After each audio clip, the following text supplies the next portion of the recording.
Imagine a world where you could stand beside your ancient ancestor, not from a different species, but a member of your very own, Homo sapiens. You look into their eyes, and they're just like you. But then you notice something's different. They're taller than you expected, and denser. Their bones are thicker, their jaw stronger, their frame built for survival.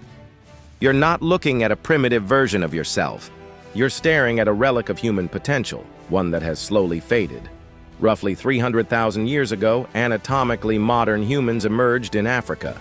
We were agile, intelligent, and uniquely adapted for endurance hunting and complex social behavior. But something extraordinary happened along the way. Over tens of thousands of years, we began to shrink, not in significance, but in literal form. And the reasons why are as fascinating as they are unsettling. Many people assume human evolution has been a steady march forward, bigger brains, taller frames, stronger bodies. But the truth is far less linear.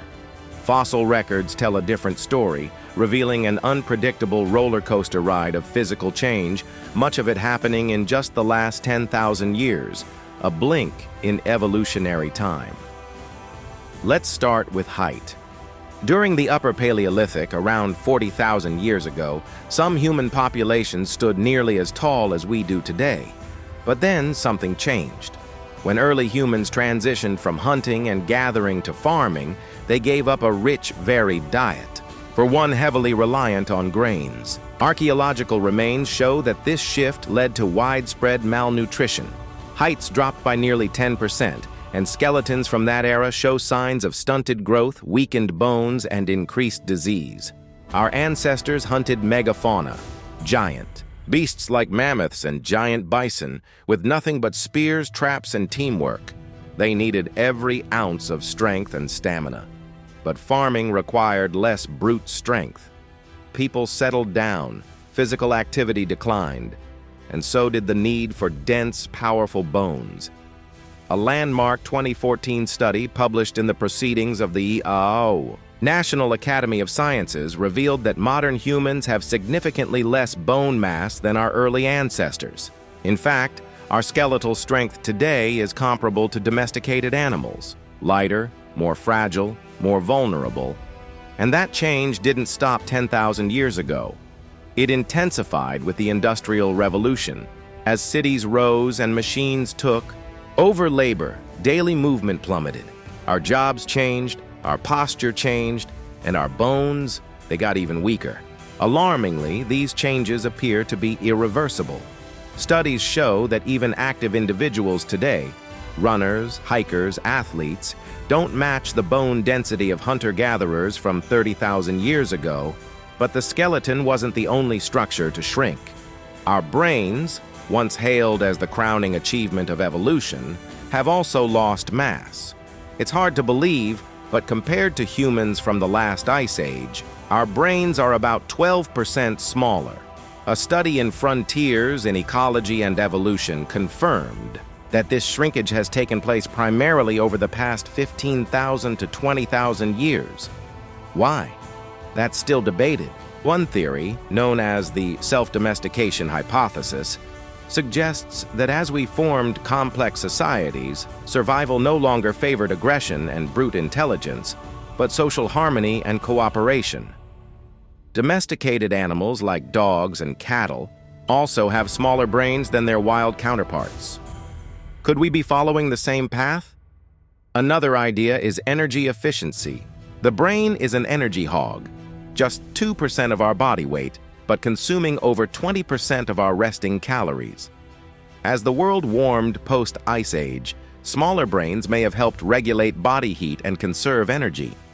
Yet another theory, the outsourcing hypothesis, argues that as society advanced, people no longer needed to know everything. Skills were divided, tasks specialized, and the brain didn't have to carry the same mental load. But here's the twist. While our brains have shrunk, they've also changed shape. Between 100,000 and 35,000 years ago, our skulls transitioned from elongated to more rounded or globular. This shift enhanced the development of areas like the parietal and cerebellar regions, linked to planning, memory, language, and social cognition. In short, while the brain got smaller, it may have become more efficient, streamlined for survival in a complex, interconnected world. Still, the story of shrinking doesn't end there. Our jaws and teeth have also undergone dramatic downsizing. Early Homo sapiens had wide, robust jaws packed with strong teeth, perfect for a diet of raw plants and tough meat. But the soft, processed foods introduced by agriculture and later industrialization changed that. Our jaws weakened, our dental arches shrank, and with them came impacted wisdom teeth, crooked smiles, and sleep apnea from narrowed airways. Experimental studies have even replicated these effects in animals. Feed a growing mammal only soft food, and its jaw fails to develop properly. Combine that with the modern habit of mouth breathing, thanks to over-comfy sleeping habits and allergies, and you get a recipe for underdeveloped facial structure. And it's not just aesthetics. It's about function, breathing, and long-term health. In yet another twist, even our temperature is dropping. That's right, humans are quite literally getting colder. The commonly accepted body temperature of 98.6 degrees Celsius, established in 1868, is now outdated. Recent research, including a 2020 study published in eLife, shows that average human body temperature has dropped by about 0.05 degrees Celsius per decade. Today it hovers closer to 97.9 degrees. The cause? Possibly fewer chronic infections, improved health care, and more climate-controlled environments. All these changes, lighter bones, smaller brains, weaker jaws, cooler bodies, paint a picture of a species in flux. We haven't stopped evolving, we're just evolving differently. And while some traits may seem like a loss, others point to incredible adaptability. We've exchanged physical toughness for technological brilliance. We may not be built to outrun predators anymore, but we've built machines that can cross oceans, connect continents, and peer into galaxies. That's the paradox of human evolution. As our bodies shrink, our reach expands. So next time you look in the mirror, remember, you are the product of millions of years of change. You carry the legacy of those who hunted mammoths, survived ice ages, built cities, and dreamed of stars. And whether we grow taller, shorter, smarter, or stranger in the centuries ahead, one thing is certain: our story is far from over. If you enjoyed this journey into our prehistoric past and the incredible transformations of our species, don't forget to like, share, and subscribe to Extinct World. Join us as we continue to uncover the secrets of evolution, extinction, and everything in between. After all, the deeper we dig into the past, the more we understand what it truly means to be human.